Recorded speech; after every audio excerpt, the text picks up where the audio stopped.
हल्ला बोल, सारे मिलके हल्ला बोल। नमस्कार दोस्तों, अभी मैं आपको पूरी वीडियो दिखाऊंगा इस प्रदर्शन की। तो मैं दोस्तों आपको बता दूं, दिल्ली में चल रहे ई रिक्शे के खिलाफ दिल्ली के ऑटो और ग्रामीण सेवा, फटफट सेवा, इको सेवा के ड्राइवरों ने आज सचिवालय पे प्रदर्शन किया और ई रिक्शा पे तत्काल प्रभाव से रोक लगाने की मांग की। इसमें काफ़ी मात्रा में ऑटो ड्राइवर, ग्रामीण सेवा ड्राइवर, फटफट सेवा ड्राइवर मौजूद रहे और तमाम यूनियन के जो लीडर थे वो भी मौजूद रहे। इनकी मुख्यतः 8 मांगें थीं जिनका इन्होंने ज्ञापन दिया और अपील की कि जल्द से जल्द हमारी इन 8 मांगों पर सुनवाई की जाए और तत्काल प्रभाव से दिल्ली में चल रहे अवैध ई रिक्शे और मोटरसाइकिल, बाइक, टैक्सी पर रोक लगाई जाए। चलिए मैं आपको अभी दिखाता हूं कि आखिर इस प्रदर्शन में आए यूनियन लीडरों ने क्या क्या कहा। दोस्तों, वीडियो शुरू करने से पहले आपसे रिक्वेस्ट करना चाहता हूं, चैनल पर पहली बार आए हैं तो चैनल को सब्सक्राइब करके बेल आइकन जरूर दबा दें और अगर आप हमें फेसबुक पे देख रहे हैं तो हमारे फेसबुक पेज को भी फॉलो जरूर कर लें, क्योंकि दोस्तों हमारे चैनल पर हमेशा ट्रांसपोर्ट से जुड़ी, आरटीओ से जुड़ी और ट्रैफिक डिपार्टमेंट से जुड़ी समस्त प्रकार की जानकारी सही और सटीक टाइम पर मिलती है। तो चलिए देखिए दोस्तों वीडियो। अभी सारी यूनियनें इस पर एक मत है कि बैटरी रिक्शा के ऊपर कम से कम एक रोक लगाई जाए। सरकारी रेवेन्यू का लॉस हो रहा है। जितनी भी गाड़ियां हैं, इन सब गाड़ियों के परमिट एक्सपायर हैं, फिटनेस एक्सपायर है, इनके ऊपर पेनल्टी इंपोज है, चालान इंपोज है, लेकिन ये पुरानी गाड़ियों को बेच करके नई गाड़ियां खरीद रहे हैं। नंबर ऑफ व्हीकल जो है वो इंक्रीज होते जा रहे हैं, लेकिन सरकार अपनी पेनल्टी रिकवरी नहीं कर रही है। इतिहास में पहली बार दिल्ली सरकार के अंदर यह चीज देखी गई कि लर्निंग लाइसेंस के ऊपर बैटरी रिक्शा को रजिस्टर करवाया गया। जब यह पॉलिसी बनी थी उस टाइम पर बैटरी रिक्शा को लाइसेंस के बाद लेने का प्रावधान था। फिर कमिश्नर आनंद तिवारी ने इस बात को कहा कि लर्नर लाइसेंस के ऊपर दे दो। आप जाइए ट्रैफिक पुलिस इन्फोर्समेंट ब्रांच से पूछिए कि क्या लर्निंग लाइसेंस के ऊपर कमर्शियल गाड़ी चलाई जा सकती है। जब एक आदमी पक्का ड्राइवर ही नहीं है तो वो गाड़ी कैसे चल रही है, वो रिक्शे कैसे चल रहे हैं। आपने मार्केट को बढ़ाने के लिए, गाड़ी को गैर कानूनी रूप से बेचने के लिए एक मेमोरेंडम, आपने एक ऑर्डर पास कर दिया। आज उसका नतीजा है कि वो गाड़ियां आई।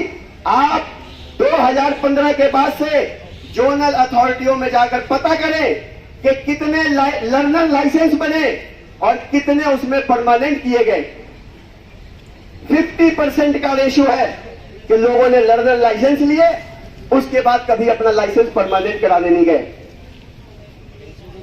इंश्योरेंस तक नहीं होते, फिटनेस तक नहीं होते। एक एक गाड़ियों के ऊपर 20-20 हजार रुपए, 50-50 हजार रुपए की फिटनेस पेनल्टी लगी हुई है।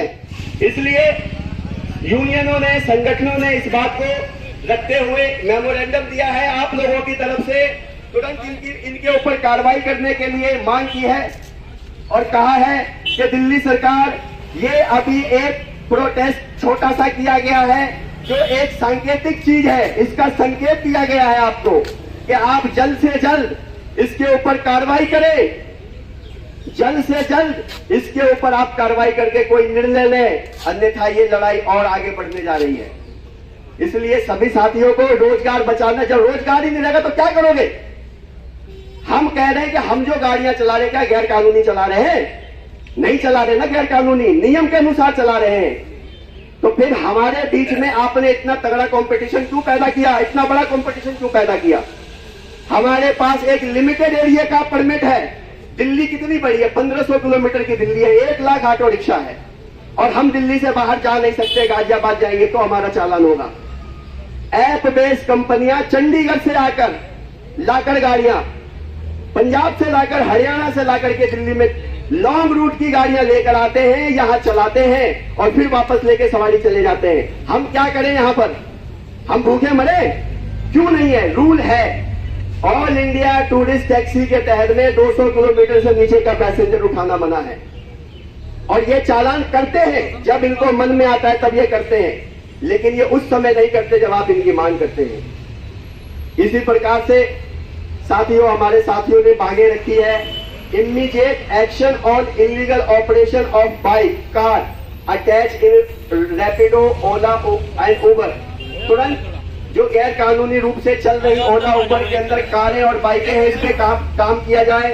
इमीडिएट रिस्ट्रिक्शंस और new registration of e rickshaw in Delhi, तुरंत इसके ऊपर रोक, न्यू रिक्शे के ऊपर रोक लगाई जाए इनके रजिस्ट्रेशन के ऊपर में, और पुराने रिक्शे से पेनल्टी लेकर उसकी जगह पर इसको स्क्रैप किया जाए। कबाड़ भी तो दिल्ली में जमा हो रहे हैं, उनकी जो बैटरियां जंग हो रही है, डंप हो रही है, वो भी तो दिल्ली में।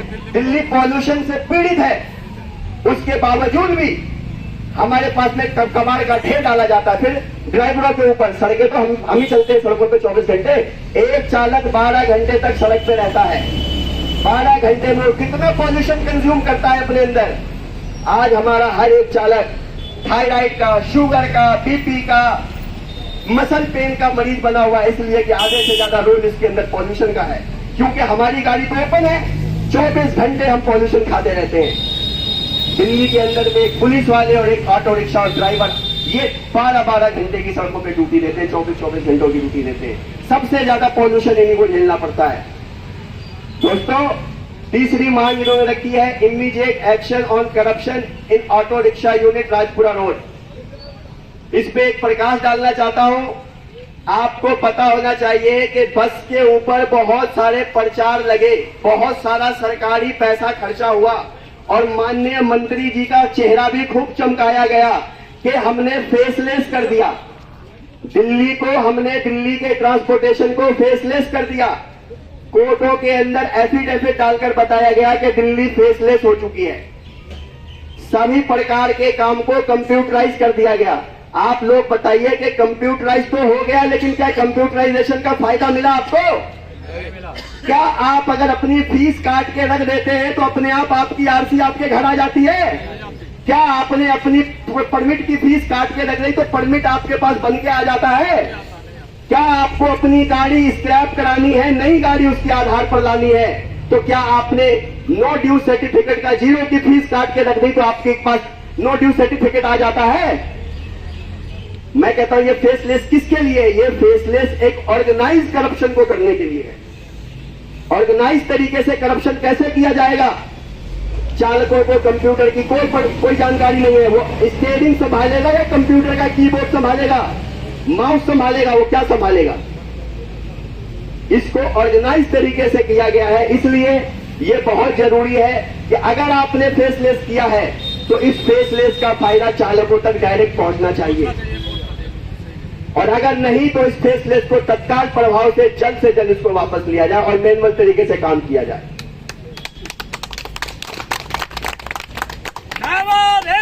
आपकी जानकारी के लिए चौथा चीज है कि एक गाड़ी निकलने का एक नियम था।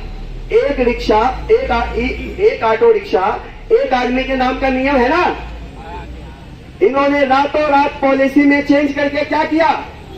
सैकड़ों गाड़ियां कंपनियों के हवाले कर दी, कंपनियों के नाम रजिस्ट्रेशन कर दिया। उन कंपनियों ने क्या किया? आगे उन गाड़ियों को बेचना शुरू कर दिया। उन गाड़ियों पर क्या किया गया? उन गाड़ियों पर सब्सिडी ली गई, और सब्सिडी लेने के बाद भी उन गाड़ियों को बेच दिया गया। जब हाई कोर्ट में इस मामले में बात हुई तो ट्रांसपोर्ट कमिश्नर ने जवाब दिया कि हम नई न्यू एम्प्लॉयमेंट जनरेशन कर रहे हैं, नए रोजगार पैदा कर रहे हैं। जब नए रोजगार पैदा कर रहे हो आप, तो इन कंपनियों को कैसे दे दिया?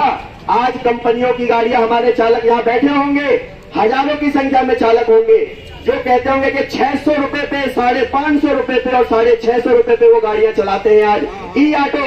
ये झूठ है तो कोई बताए, सार्वजनिक रूप से बताया जा रहा है। जब ये गाड़ियां एक आदमी के लिए थी, 1 पर्सन 1 व्हीकल था, तो कैसे आ गया? कैसे कंपनियों को बल्क में आपने दे दिया? इसके ऊपर रोक लगाई जाए, जो कंपनियों को दी गई है उसको कैंसिल किया जाए उनका टेंडर, इसको दे करके वापस चालकों से दोबारा एप्लीकेशन लिया जाए और दोबारा चालकों को, फिर चालक बेरोजगार बैठे। 5वीं मांग है इनकी, एक दिल्ली के अंदर में सबसे बड़ी समस्या है गाड़ियों के महंगे होने का एक कैप है 1 लाख ऑटो रिक्शा का। सुप्रीम कोर्ट ने इसके ऊपर एक कैप लगा रखी है कि 1 लाख ऑटो रिक्शा होने चाहिए, 1 लाख ऑटो रिक्शा से ज्यादा नहीं। तो 1 लाख ऑटो रिक्शा से ज्यादा के लिए तो दिल्ली सरकार जिम्मेदार है ना।